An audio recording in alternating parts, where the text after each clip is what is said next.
This conference will now be recorded.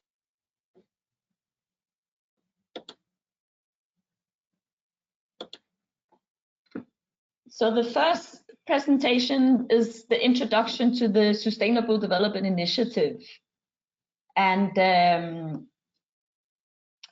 we have existed since 2017 with the aim of promoting strong provisions on sustainable development in the rule book for Article 6. The initiative is a collaboration between UNIDGU Partnership and the Gold Standard Foundation. As I said, started in 2017, so we've been running now for 4 years, supported by Belgium, Finland, Germany, Norway, and Sweden this year in 2020. We are also in contact with 34 parties, but the views that we present, both in this webinar and in publications, are those of the presenters and the authors, and do not intend to represent any consensus among the parties involved. The objective of the initiative is that it is a party-driven dialogue which aims to overcome knowledge and political barriers for parties to promote sustainable development through voluntary cooperation under Article 6. And this follows the provisions for sustainable development that we have in the Paris Agreement. These are not quotes, but I have highlighted that across Article 6 of the Paris Agreement, you see here in the green colored box that both in the preamble, the overall unitary objectives of Article 6 are to promote sustainable development. In the 6.2 mechanism or the 6.2 cooperative approaches, there's language saying that parties shall promote sustainable development. In the 6.4 mechanism, there's language that the mechanism is meant to contribute to greenhouse gas emission reductions and support sustainable development. And in the 6.8, Article 6.8, the work program, the framework for non-market approaches, the objective is to also promote sustainable development. So it's quite prominent in the Paris Agreement that Article 6 is meant to promote sustainable development.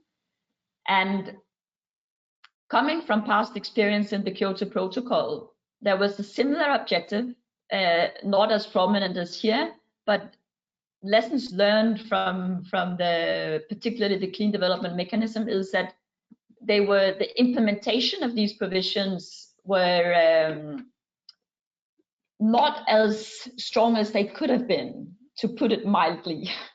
There is not a consensus on the success or no success on this, but for instance, there was the voluntary sustainable development tool, which came very late, and we thought from the initiative point of view that there are lessons to be learned from the past so that we can promote stronger sustainable development provisions going forward. And that is the aim of this initiative through this party-driven process. So to put it a little differently, we see that there are 4 reasons why this is important.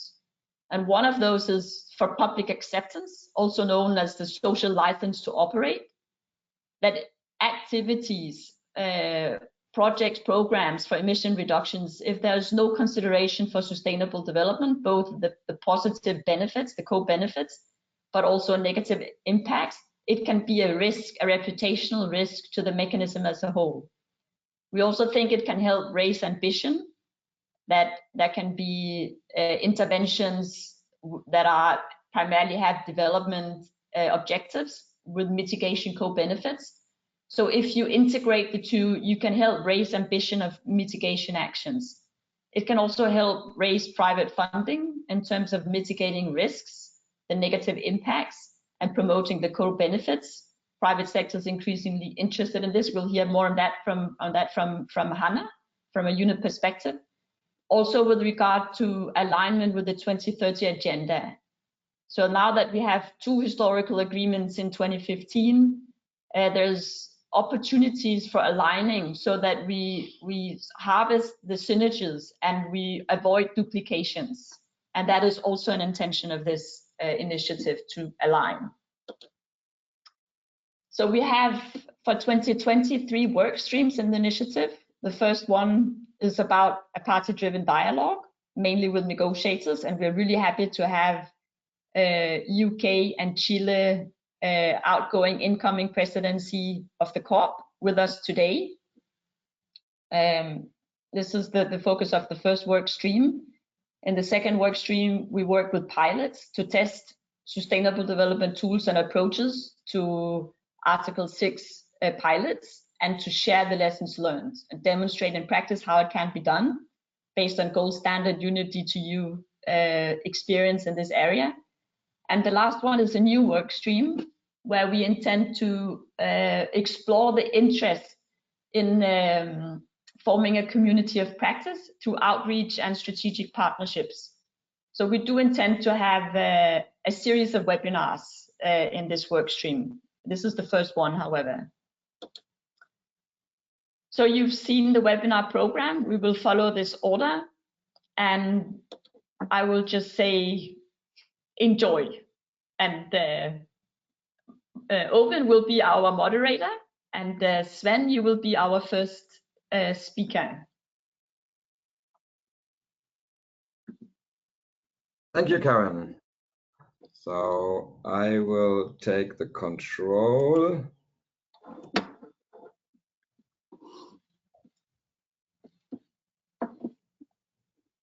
And start. I hope you can all hear me. My name is Sven Braden. I'm also working with Karen on the Sustainable Development Initiative. I used to be a negotiator in the climate conferences, and now have put my time into promoting sustainable development provisions in Article 6. So a brief introduction. What I want to talk about today is the rulebook of Article 6, or better to say the rulebook draft. And this draft, according to the Paris Agreement, should have been concluded already 2018 in Katowice. However, parties were not able to agree on the set of rules for Article 6, so they had to continue working until COP25 in Madrid in Spain, led by the Chile presidency, and that also was not concluded there. So the next attempt for countries is now, due to coronavirus, in 2021 at COP26 in UK. So what is the work we present today? The Paris Agreement, as Karen has already pointed out, has a strong mandate for sustainable development. I have highlighted this here in yellow. This is the Article 6 text. And we wanted to see how this has been translated into the operational rulebook. So if there's sustainable development in the mandate, how do we make that operational in the rulebook provisions? And we started with analyzing first, okay, what does sustainable development mean in the beginning? Because it's not only looking for the term sustainable development, this is more of a concept, and it comes with different elements. So what we did in 2017, we analyzed all positions of countries they had submitted to the UN for their thinking on Article 6 in terms of sustainable development. We have identified 6 elements, 6 high-level options, which I have put here on the slide. So the first is what countries link to sustainable development is governance, meaning that the right to determine what is sustainable development remains with the host country. That's called the national prerogative. Another element is safeguards that come with sustainable development. These are the requirements to prevent or mitigate negative consequences from any given activity. We see stakeholder inclusivity as an element for sustainable development, including a grievance mechanism to file complaints. Of course, it was mentioned the assessment of sustainable development. How do you assess it? How do you do that with baseline settings? How do you make the impact assessment? And all these elements should be addressed. Then, of course, over time, you need to monitor sustainable development. So MRV of sustainable development was also mentioned and an element brought up here. And last but not least, how do you report on this, these elements? In the light of the enhanced transparency framework of the Paris Agreement in Article 13. So a brief comment on the scope of the analysis. We looked at the drafts of the rulebook coming from Katowice, then going through Bonn for preparation or for a new attempt, and then finally ended up, unfortunately, still as drafts at the end of COP25 in Madrid. And we used a software to compare the various versions of the drafts. However, the scope here of my work is purely set on the text that evolved from Bonn 2019 to Madrid 2019, because the text from the Katowice COP on sustainable development were very weak. Let's say there was none of the elements I've just presented contained in the draft presidential proposals from Katowice. So we start here from Bonn. And here's the result.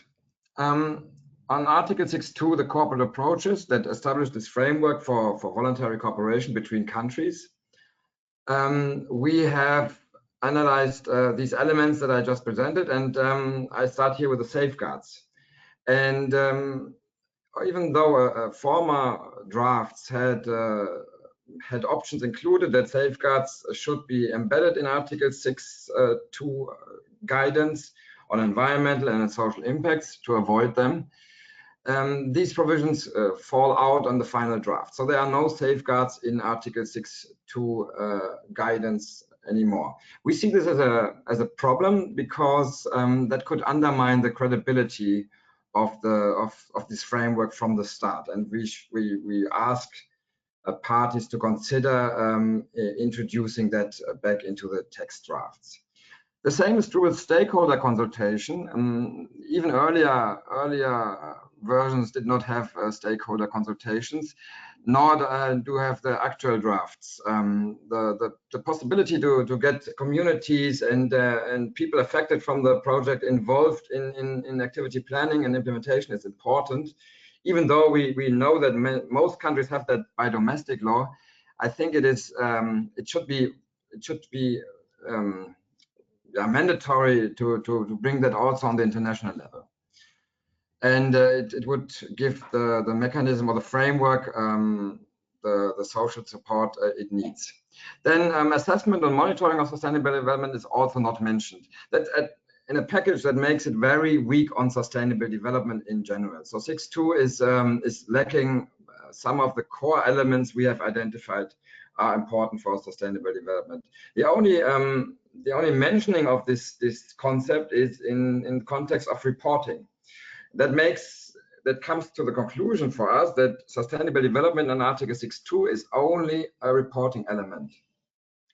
And to give this the description of a guidance is, let's say, is bold, because it's actually only the repetition of the Paris Agreement text. And by adding the national prerogative into the rulebook guidance text here, well, me personally, I say this even narrows a bit down the given mandate from Paris, but this is my personal view.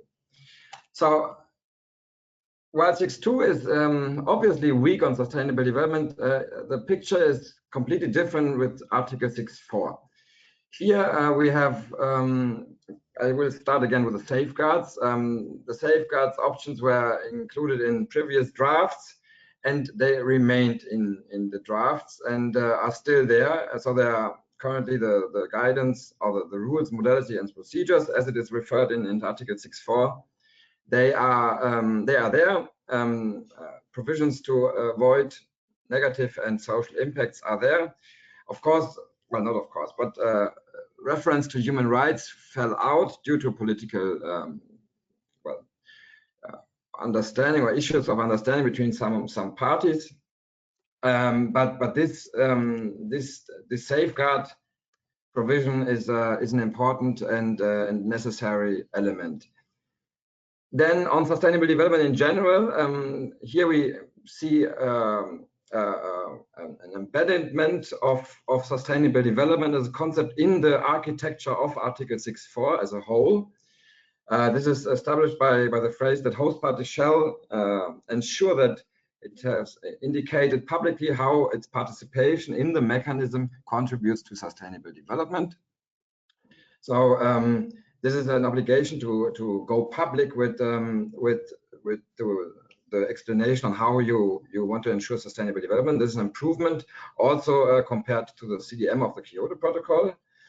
But not only is it a participation requirement, it is also coherently integrated in the approval process. So the parties have to confirm that a given activity under the mechanism fosters sustainable development.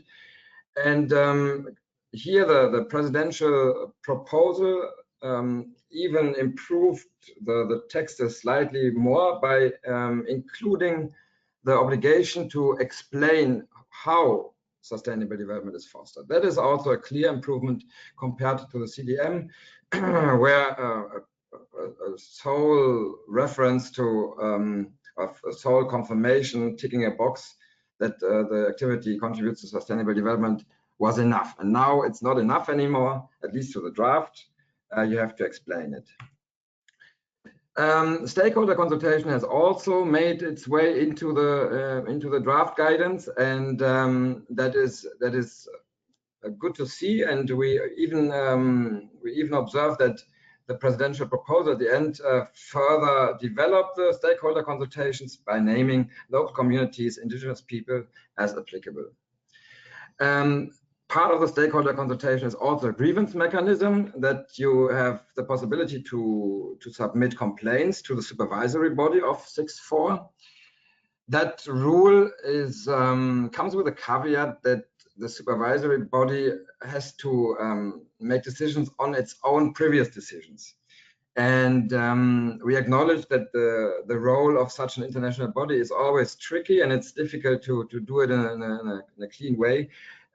We just want to ask parties to consider that issue when they work out the decision text in the upcoming years. No, not mentioned is our provisions on assessment and monitoring of sustainable development. Here we see some room for improvement, especially since Article 6.4 with the supervisory body could be mandated to work on voluntary tools and approaches, not to force countries some sustainable development rules, but to assist them in their own domestic planning. So to conclude, what we have observed is that in Article 6.2, the transition or the transition from the mandate from Paris to the operational book on sustainable development provisions is weak. The lack of mandatory stakeholder consultations poses severe risk of social acceptance from the start, and the missing safeguards is an issue where we see also the need to improve that. What I forgot to say is there is a decision in the text that, or a draft provision in the text that says that in 6.2 we can include safeguards later, but only in 28. And until this thing is really in the rules, embedded and agreed by all parties, it will be 2032. So we don't see a reason to wait that long. So that would be something to improve. On 6.4, we have a clear improvement compared to the drafts from the Polish presidency in 2018. So here, thank you to the Chile presidency. Of course, always room for improvement, especially for mandating the supervisory body to work on tools and approaches to support countries with the assessment of sustainable development and monitoring it. And my last comment here in this presentation is that the whole exercise we did now is, of course, on documents that have not yet been approved and concluded. And the questions that might also be posed to our governmental representatives later is, where do we start when we continue negotiations after Madrid? Do we start with the last iteration of the Chile presidential proposal, or do we have to start from scratch? With this, I end my presentation. We have a final a written summary of the analysis here posted on the UNEP DTU website and on the website of Gold Standard.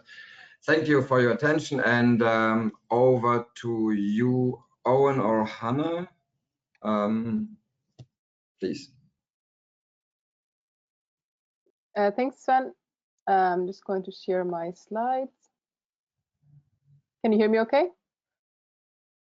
Yep. Let me see. I have to move all these faces.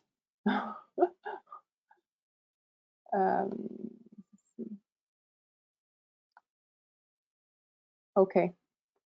First of all, thank you for inviting me to present. It's really a pleasure. And I've learned a lot about Article 6, things that I did not know before. So I feel like I'm really getting into that the clan. So I'm working for UNEP.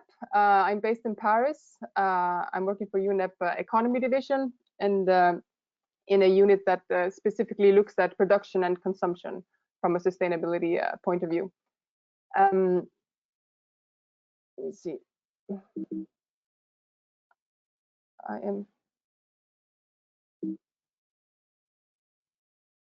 I'm just having again.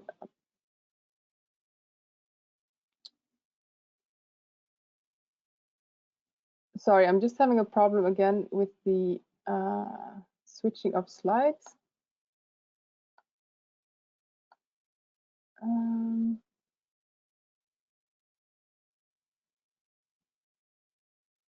Oh, that's better.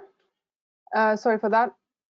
So I'm going to be looking at the commonalities of the Sustainable Development Goals and the Paris Agreement, and explore whether there are options to further link these in the future in Article 6.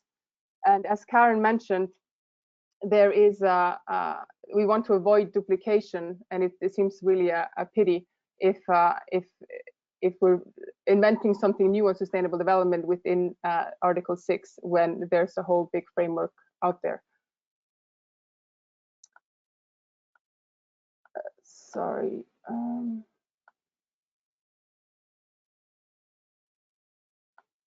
Sorry, I just lost everybody, and I just wanted to see you again, just so that I feel like I'm talking to somebody else than myself. Okay, that's better. Sorry for that. So the Sustainable Development Goals, they were, as Karen mentioned, adopted in 2015 at the same similar time as the Paris Agreement.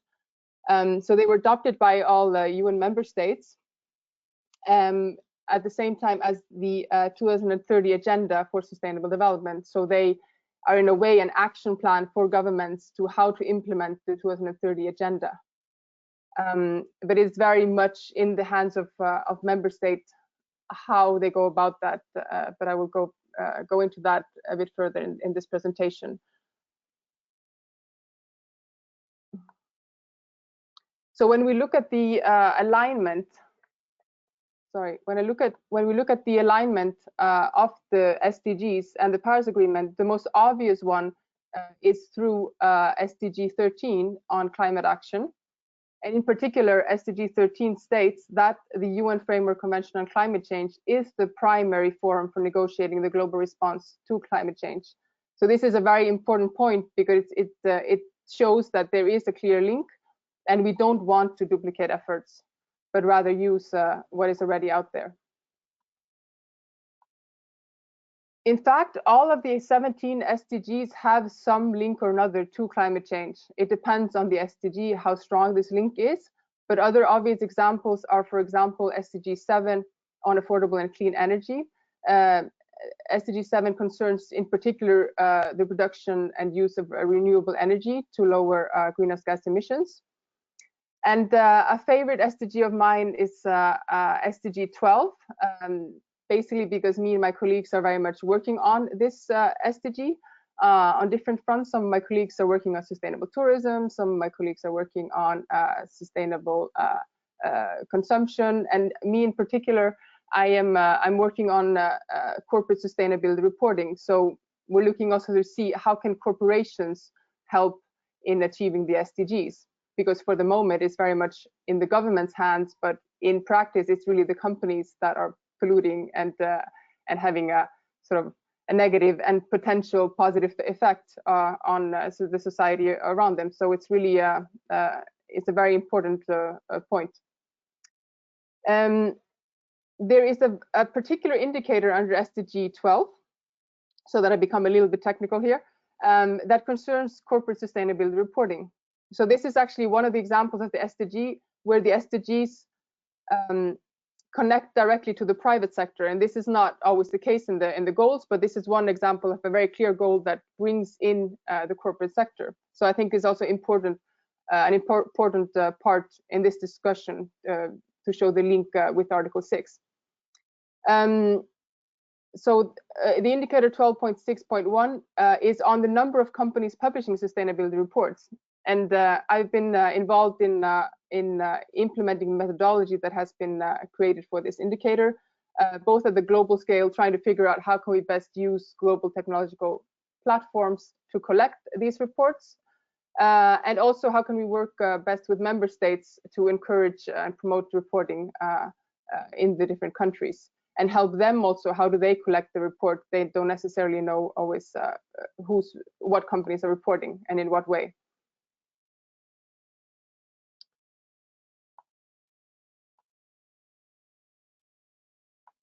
So in terms of greenhouse gas emissions, just to say that when companies report on their sustainability impact, greenhouse gas emissions is the area that is the most standardized in reporting.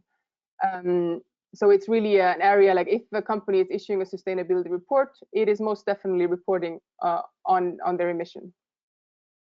And it is the greenhouse gas protocol standard, the corporate standard, that is the most widely used.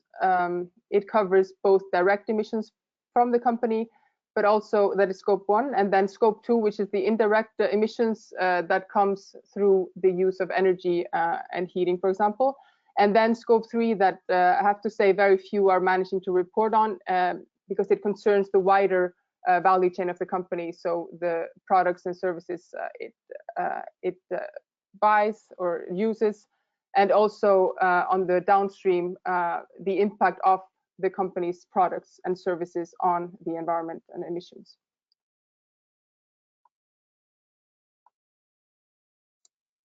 Now, just to step back a bit, when we look at the SDGs in Article 6 of the Paris Agreement, we see that both are directed at governments and have a clear link to corporations. They advocate for greenhouse gas emissions reduction, and they require review and monitoring cycles. So these are just some obvious links that I wanted to pull out before heading further. Now, in terms of reporting and organizing the SDGs, like how does it work in practice? You have all these nice sustainable development goals, but what actually happens and how is it happening? So I wanted to give you a bit of an insight into that. So after the SDGs were agreed in 2015, there was an expert group that is actually still active. It's an expert group of 30 member states that developed an indicator framework and developed all the indicators, the 244 indicators that fall under the SDGs. These indicators were then allocated to so-called custodian agencies. And me, for example, in UNEP, we are a custodian agency of the indicator I mentioned to you before on corporate sustainability reporting. So we are helping the member states in the reporting, and also it is in our hands to pull out the global data on how many sustainability reports are out there. So as you see in the rings on the slide, it's mainly UN agencies that are custodians, but there's also organizations such as the OECD and the World Bank. And I should mention that in the case of the indicator that I'm working on, we are co-custodian with the UN Conference on Trade and Development, UNCTAD, which you see also on the map. So we are working together implementing this methodology. When it comes to the reporting, there is an SDG global database, which is actually very interesting, and I encourage you to look at it, that shows the progress and the statistics on the different SDGs. And there are also There's also so-called voluntary national reviews that are being issued by governments, but this is, as the name indicates, very much a voluntary effort, so it's not required to do so. So in terms of reporting, there's no real requirement you have to report annually, but you have to start feeding into the indicators that you can as a government. There's an annual meeting. Generally, we'll see what happens in the future, but there's an annual so-called UN high-level political forum that took place last in July this year, virtually, where the UN Secretary General reports on the progress on the goals. And within the member states, there are very varying approaches to how the reporting takes place.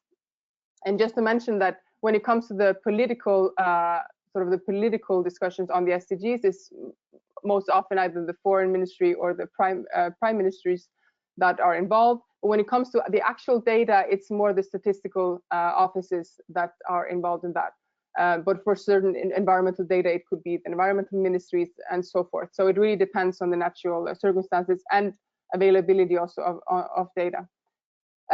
It is difficult to sit here and talk about all this without mentioning COVID. The crisis has definitely had a setback for the progress on the goals, and but it also pushes the urgency to act faster and better in achieving these goals. And there is a clear opportunity to build back better, as we say, to really see what can be done in a better way once we build up again the societies after the crisis.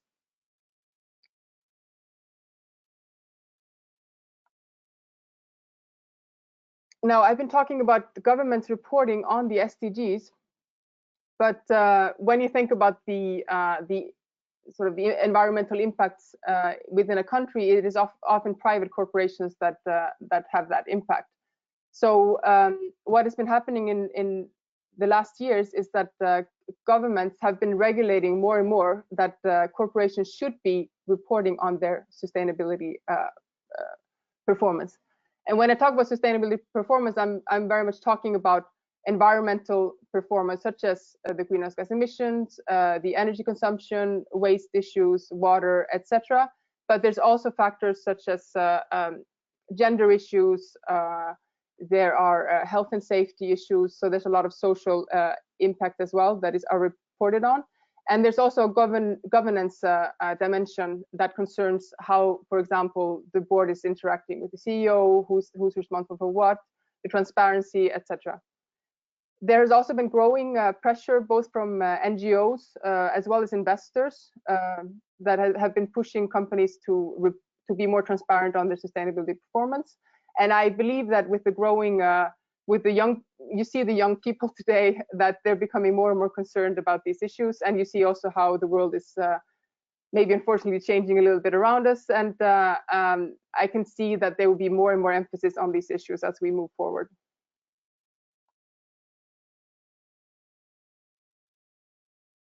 So just a couple of minutes, if you can conclude.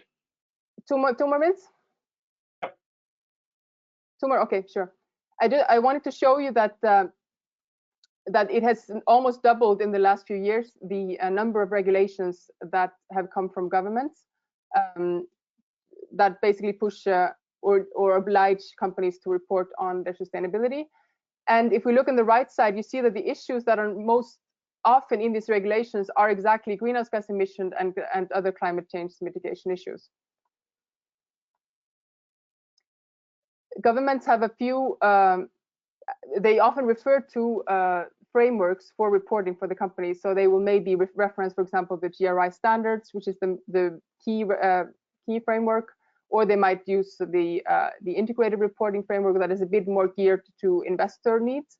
And there's also a very specific framework that concerns greenhouse gas emissions and climate change, and that is the CDP, formerly known as the Carbon Disclosure Project.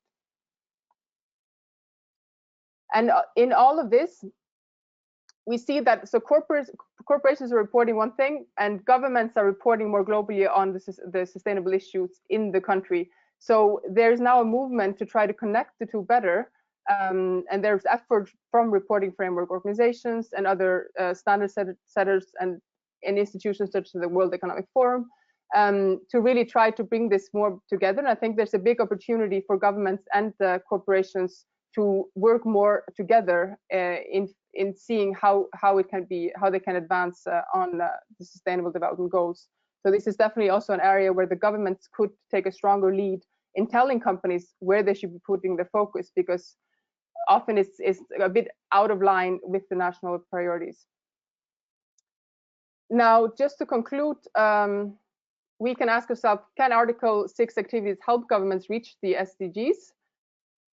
Could the SDG framework assist governments and corporations in advancing sustainable development in the context of Article 6? And could Article 6 use or refer to the SDG framework rather than reinvent the wheel, just as Karen mentioned at the start? And that was it for my part. Thank you very much for your attention.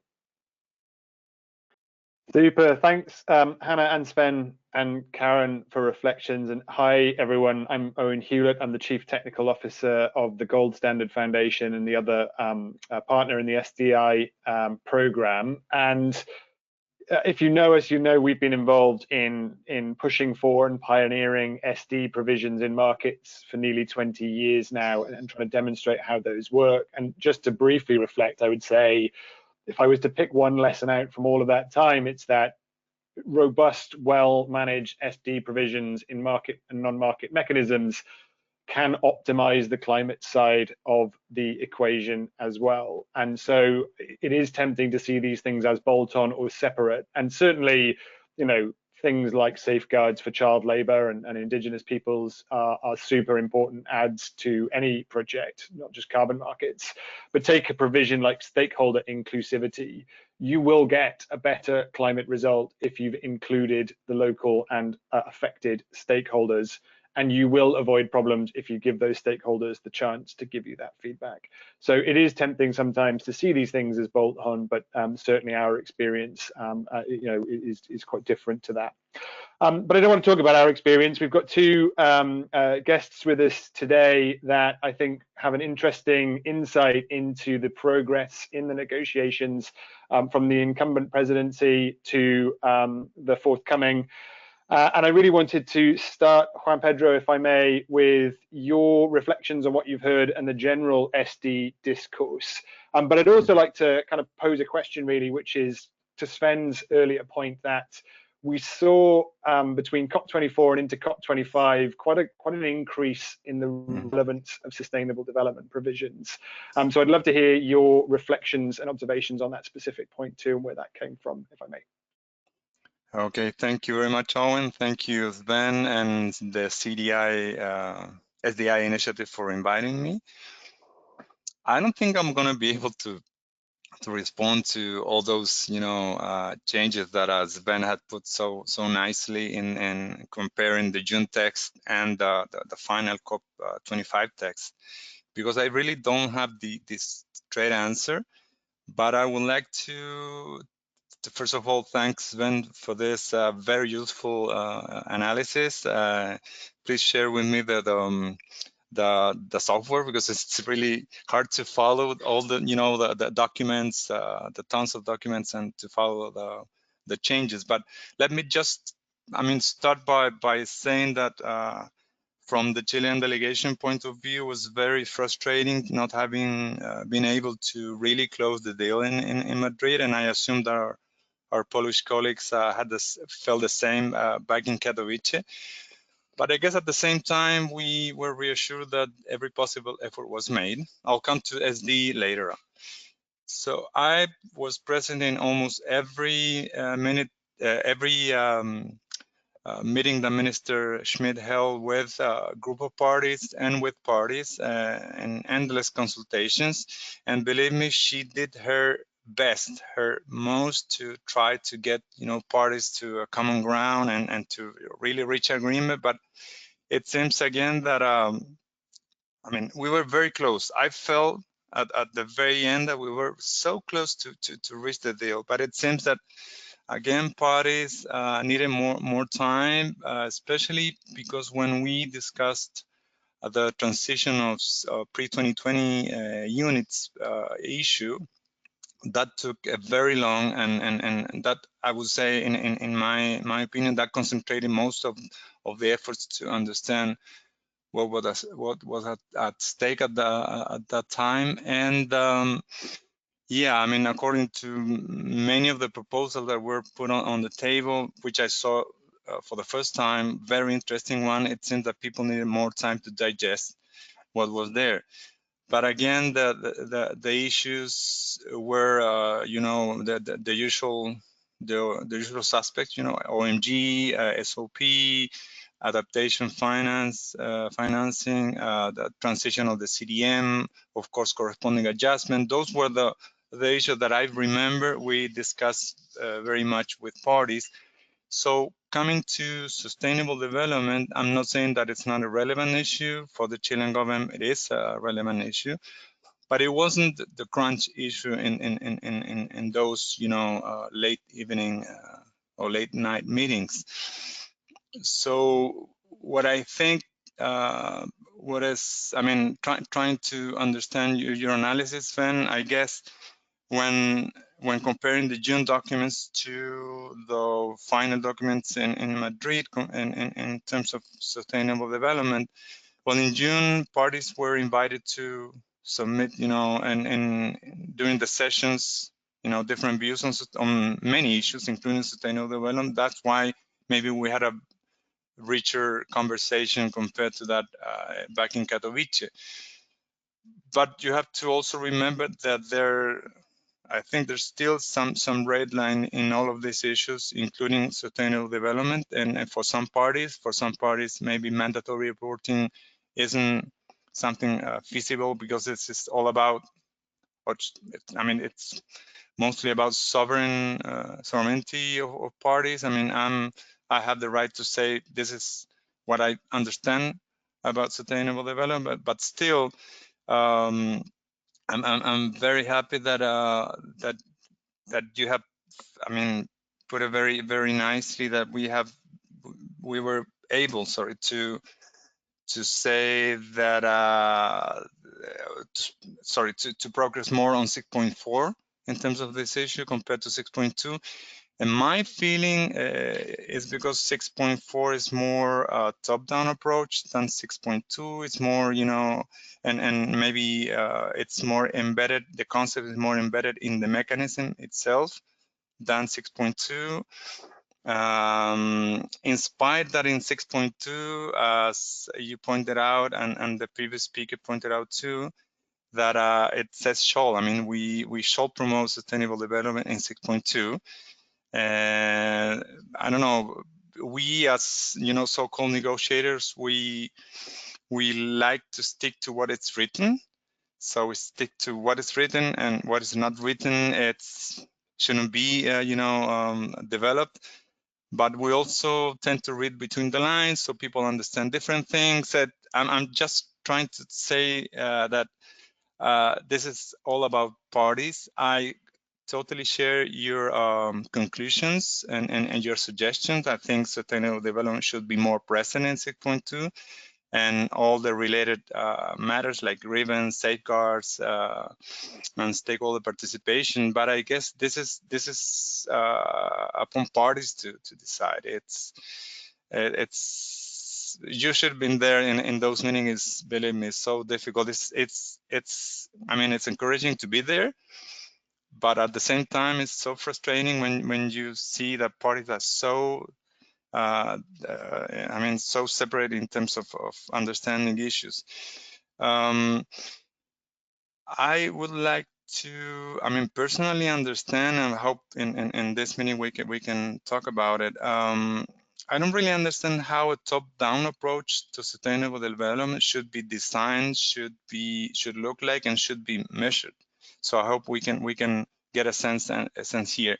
My understanding, and please correct me, in terms of its essence, I think it relates more to the activities than a mechanism or a definition that we are able to do it finally in COP26. Just to finalize, I just want to state that Chile supports this issue as a relevant cross-cutting topic to the entire Paris Agreement, though my understanding is that the Paris Agreement, it's not about sustainable development. So it's nice that Hannah has also, Hannah, right? Has also brought this possibility of not reinventing the rule and to use other forums to develop this more deeply. But yeah, so and we will do our best to capture its essence in Article 6 rules in the coming month. I think we have time, but as I said at the beginning, people don't want to engage in virtual negotiations, but we need to do something. And there might be still some space for SD to be more present, and as you said, Sven, in Article 6.2. Super. Thanks very much, Juan Pedro. And I'd love to hear to pass the virtual mic to David, actually. And there's an inevitable segue there, David, before we talk about sustainable development, which is just how is the planning going for COP26, and how are you guys working on that side of things? But really, I think more topically, your reflections on what you've heard so far, and how do you see the UK presidency taking forward those outcomes of Madrid? Yeah, thanks. I mean, my first reflection is you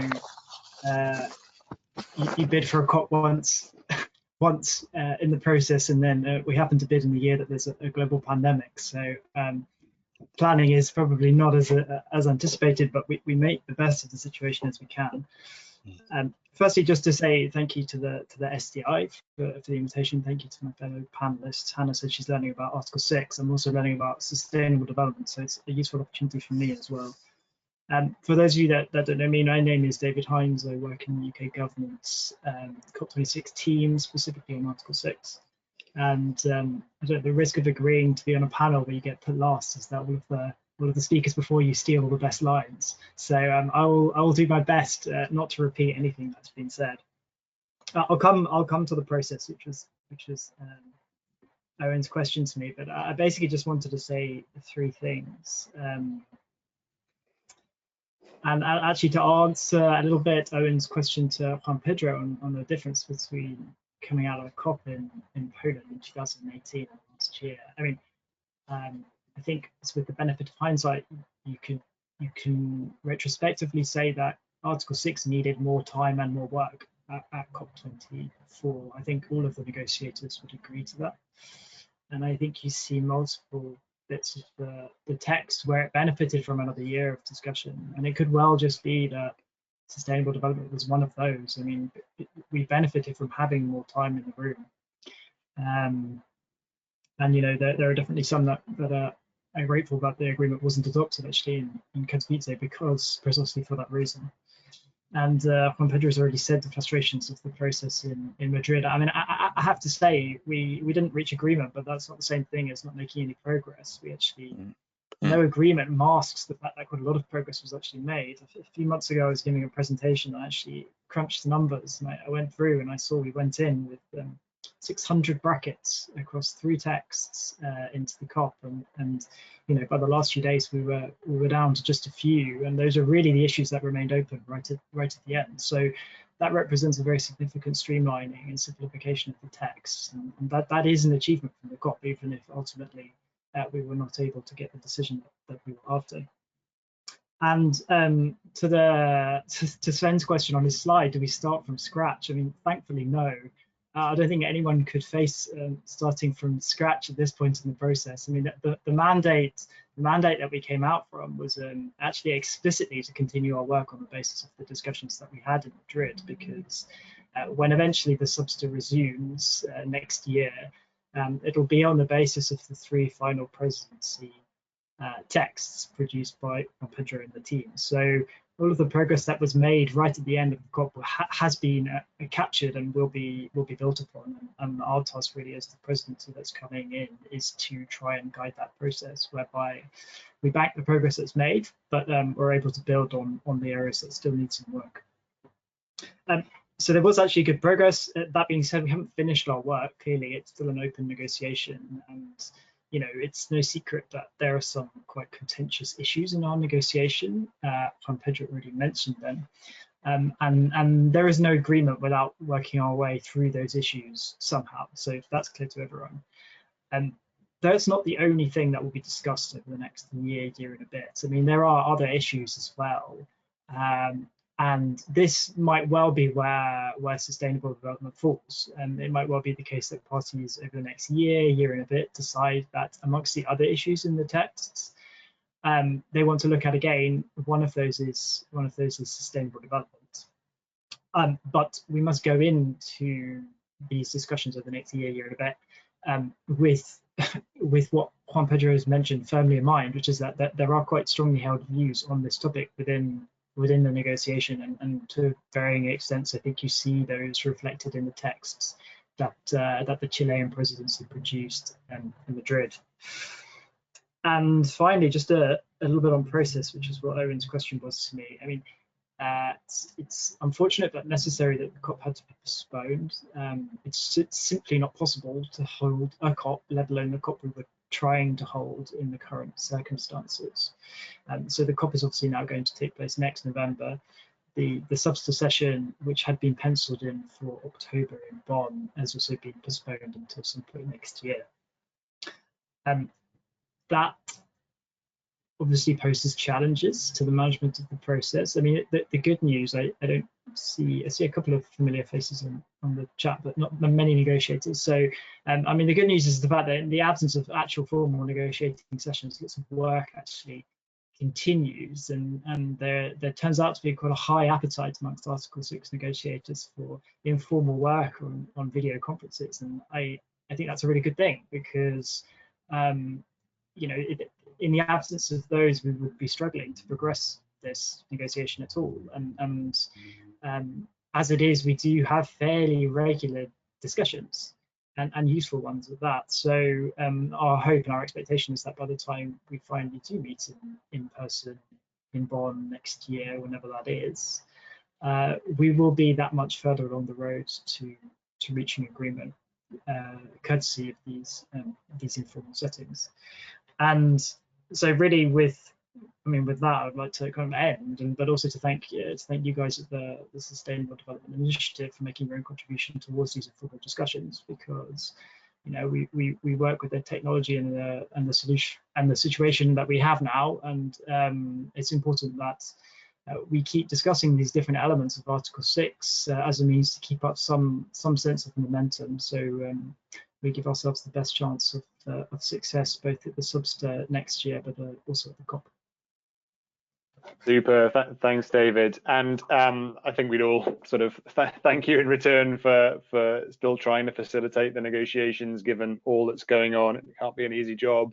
So we have around 15 minutes left. I do want to make sure we give chance for audience questions. There's two ways of doing that, either via the chat function, or if you can see your little microphone logo, you can unmute yourself, and on my screen that'll flash you up as green, which I'll take as a hand being up. And while you're thinking about that, there's some questions rolling in, which I'll divide up around our speakers. The first from Christoph is around the potential for tracking NDCs and SDGs and aligning those things being a great opportunity, but also given they often come from kind of different sides of the tracks in terms of the clans working on those things, it can be quite difficult. So how do we bridge that gap? So I'd like to divide that question up in three ways. Hannah, I'd love to hear how you're seeing corporates approach that question, and if there's anything we can learn there on the way people are sort of co-operationalizing those topics. Juan Pedro, I'd be really interested to hear if and how the SDGs, as opposed to only SD, weigh in on how negotiators think about these topics and how much of an influence the SDGs specifically are. And David, the UK COP presidency, I think, has publicly stated, or maybe I've just assumed this, is going to be quite a business-focused COP. That's a UK trait. I'd be interested to hear how you guys are thinking about taking views from the private sector on the topic of SD and how those are influencing. But maybe Hannah first, to give our negotiating friends time to think about that. Sure. Maybe just to mention on the reporting side for corporations that the trend has been to let each companies sort of decide what to report on, a so-called materiality analysis. So they speak to their stakeholders and see what are the issues that are most relevant for me to discuss in my reporting. That has been working, I would say, not that great. So governments have been coming in and say, actually, everybody needs to report on climate change, and everybody needs to report on. So I feel like now it's moving a bit more towards, for example, SDG related reporting, and so there's becoming more of a consensus. What are the indicators that each company should really, and it depends obviously a bit on the sector of the company, be reporting on. So just to say that this is moving actually like in different ways, but I feel like governments at least should be coming in, and I think they will be coming in a bit more strongly in advising what makes most sense for companies is in a country context, for example, to be reporting on. So that would be my take on that. Super. Thanks, Hannah. Yeah, Juan Pedro, well, any reflections on what Hannah shared, but also the influence of the SDGs specifically would be of interest, I think. Yeah, that's not an easy question. I mean, in the following sense, my experience with UNFCCC negotiations process is that parties in this process don't like to maybe mess, if you wish the colloquial word, with what is happening in other forums, because we want to, I mean, develop everything not from scratch, but in the UNFCCC context. So what I said in my intervention is it may be good to maybe take some of the examples that Hannah has been putting on the table today on how to report, those type of things we can maybe take into account in defining our own process. But I guess given that this is, as I said at the beginning, and also David has said the same thing, this is the red line issue for some parties. Maybe the fact that this is happening in other forums more strongly, maybe that could be one way to ease a little bit, you know, what countries are looking at sustainable development in the context of Article 6. I don't know. I don't see the other way around because what I'm seeing from Hannah is that under the SDGs this is already happening. And we can, of course, take that example, but I don't know if from the Article 6 point of view, with our negotiations, we will be able to influence the SDGs. I think it's the other way around, but I don't know. I think I didn't answer at all your questions because I don't know the answer. But given that this is a very, I don't know, immature issue under Article 6 in general, we can learn from others for sure. I think that in its own way is an answer, isn't it, on where we are in relative levels of maturity on these topics. David, obviously, feel free to reflect on anything that Hannah or Juan Pedro have shared. It would be interesting, if my assumption is right, on the business focus of COP to hear how the private sector, if you like, will pile in as well. Yeah, just maybe to agree with Juan Pedro and to reflect on that point, particularly with the relationship between SDGs and Article 6. I completely agree. I mean, there is an inherent nervousness in linking between different UN processes, and people, for better or for worse, like to stick to the mandated issues within that particular bit of the UN, and that is how we draw the lines around our work. So some of it is procedural. I think I also agree with Juan Pedro in the sense that we have to think about what drives what. I mean, if the primary framework for sustainable development is the Sustainable Development Goals and the Agenda 2030 that was agreed at the same time as the Paris Agreement, the question is really, how does Article 6 serve that? And so my guess is that some of the nervousness would be less around, well, it will be the fact that Article 6 kind of moves from a space of trying to be complementary and serving it to becoming a bit conditional. And my sense is that's probably why some of the nervousness amongst some parties will be around this topic and Article 6. With regard to your direct question, Owen, yes, you're quite right. There's an awful lot of effort going on within the UK government around business engagement. I think, as Hannah actually already said, I mean, the SDG specifically on climate action defers to the UNFCCC, and I think that's reflected in our approach in as much as our primary concern is, in one way or another, greenhouse gas emissions, right, of the SDGs.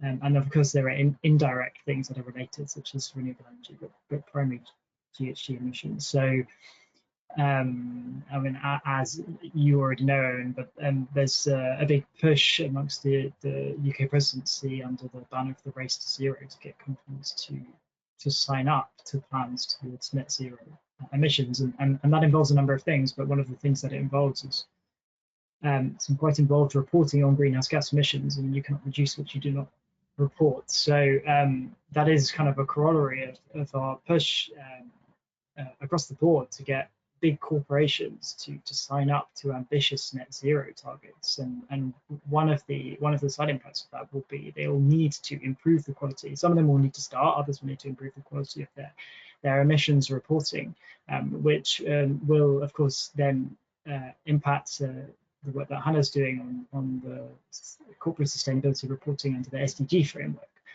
So I think they complement each other quite nicely, even if we're not doing it directly under the banner of the SDG. I think they're all pulling more or less in the same direction. Yeah, super. And if I maybe abuse my position as moderator for a second to reflect as well as the others, I think there's some unique characteristics about emissions metrics and the way we put those into market and non-market mechanisms that isn't reflected in other areas of the SDGs. And I think there's a comment in the chat there, which I think is more of a comment than a question, so I won't call on them to read it out, but it's, if one action has plural SDG elements, then it should hopefully attract higher values, monetary values. And I think that's certainly true of our experience at Gold Standard, that there isn't the equivalent market or even non-market mechanisms for many of the other SDGs, and those metrics aren't often globally homogeneous and therefore tradable in the same way, or transferable maybe is a better word, as we see in the intent of Article 6. And so, inevitably the mechanism that attracts the money, is going to carry the other SDGs rather than the other way around. And I think that's certainly borne out by our experience at Gold Standard as well. So I want to make sure we give time for others to ask question. David, sorry to throw you the ball immediately again, but Sven has asked a question there around, and probably to Juan Pedro as well, actually. Do we have enough time for the Glasgow COP to succeed? Are there enough hours in the negotiation timetable? And I mean, that's a difficult question for you to give an absolute, I suspect, but I'd love to hear your thoughts. Yeah. The question is, are there ever enough hours? I mean, yeah, well, I mean, in direct answer to Sven's question, there will be another session. It will not just be the COP to the intersessional that was postponed twice, first from June to October and now from October to 2021 will take place. But at the moment, we don't know when. So it will be a regular negotiating year in that sense. If there'll be two sessions, yes. And I mean, my own personal view is that's enough time for Article 6. Yeah, I agree. Maybe there's a slight difference, I guess, in the sense of time. I mean, time from here to COP26, that's one thing, and the humongous, I mean, enormous amount of time that we already had discussing all these issues. I mean, it's always, as I said, this is a country-driven process, so it's always about parties deciding we need more time. My personal view is that almost everything is on the table right now. I mean, we have everything. We can. Sorry for this, but maybe I'm not going to be correct, but I think we can start piloting some, Article 6 activity right now, using what it's in there, and maybe adjusting those after we are, successful in adopting the rules in COP26, which I'm pretty sure with, with a lead by the UK team, we will. But in terms of physical time, yes, we have enough time still to reach an agreement in Glasgow. And I really hope, I sincerely hope that we can meet physically. But again, that shouldn't be an excuse, because everything is written there, and we know that we're rightly shaping stuff and putting all the details that we need to start. But if we continue saying we need to understand better, this alternative, if it's a vintage 2016 or 2012, or you know better than me the main issues, I think those will only jeopardize the starting of the process. We need to start. I mean, 2030 is just around the corner. Even 2050 is not that far away from now. But yeah, physically we have time. We have the means. If we meet physically, that's even better. But if not, we can take decisions with what we have. That's my take. Super. No, David? Well, yes? Do we? That's a positive note. Yeah, thanks, Juan Pedro. Very positive note. And I think before I hand back to perhaps Karen to wrap up and thank everybody, I think the point you just raised there about starting to pilot Article 6 in a meaningful way is very valid. And to link that back to what Hannah was saying, the reality is it's not just clans of kind of SDG versus climate. We've kind of historically had plans of different mechanisms, whether it's voluntary carbon markets or CDM, or in JI when it existed, and now Article 6, and then we've got the kind of science-based targets world. The reality is an action is just an action, and underlying that action is a climate benefit and the MRV for that, and the SDG benefits and the MRV for that. And in reality, we should be a little careful, I think, of saying this particular action is only suitable for Article 6, but moreover, how can we make all of those mechanisms consistent with Paris, such that a project or an activity can come forward and choose to be in Article 6 potentially, or choose to be in CORSIA, or choose to access voluntary markets or some other format, and not have to kind of reinvent the wheel each time. And I think that's emerging, but it's clearly a challenging topic. On that, I'd like to pass it back to Karen, because we're right on the edge of finishing up. So Karen, oh, sorry, David, please, yeah. Sorry, can I just make one final point? And it was just related to piloting and what Juan Pedro said. I mean, obviously there are lots of piloting efforts that are going on. It strikes me that sustainable development is another area that can benefit from piloting. I mean, if one of the findings of the project was that there could be stronger provisions around MRV, and the ex-ante assessment and then ex-post tracking. One of the, I mean, it's like many things in Article 6. People are not exactly sure how they will work in practice, and that is kind of the point of these suite of pilots that different people are undertaking, is to trying to share knowledge before actually Article 6 is up and running properly. And so it strikes me that sustainable development is no different from accounting approaches and upscale crediting approaches and things like this. I mean, there are opportunities to try to integrate it into pilots and to test out how in practice some of these things will work. And I mean, and then bring it to the negotiation and then see, because that's generally how the ideas get tested. And I don't think sustainable development is any different.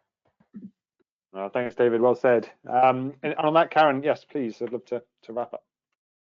Yes, that was a very nice last comment, because I think to end on a positive note, what we experience from gold standard, from the sort of practice of promoting sustainable development and carbon markets, and from Unity2U, which is a university, so we come more from research and academia, but also implementing large international projects, doing a lot of capacity building with governments, but also with the private sector.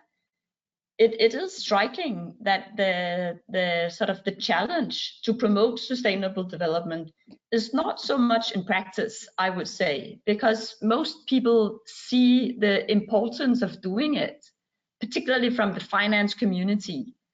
And I would like to one observation from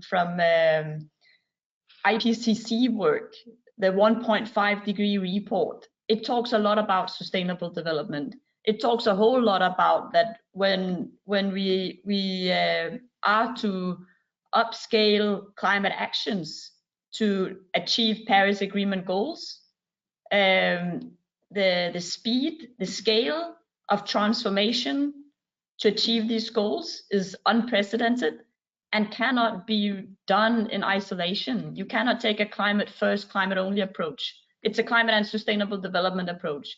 And I think that point, given the urgency, the crisis that we are facing, it is increasingly important, definitely from academia, but also from investors, on the ground people, how this matters. And it seems to be that is just my personal view, that this sort of uneasiness from the negotiators' point of view to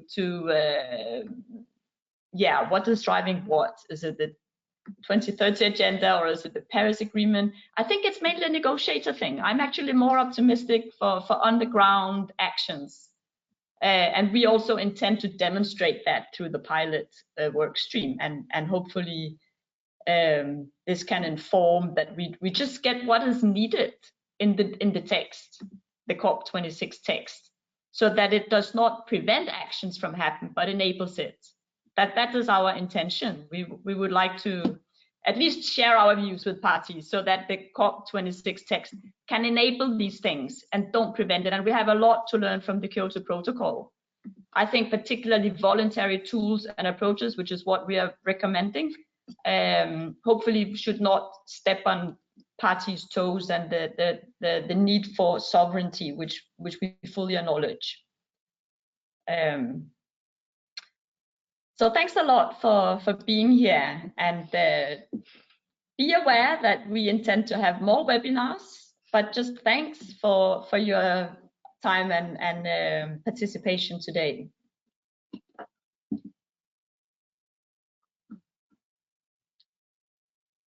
And Thanks everybody. yeah. Thanks everybody. Yeah. Thanks everybody. Thank you. Thank you. Bye. Bye-bye. Thank you. Take care. Keep safe.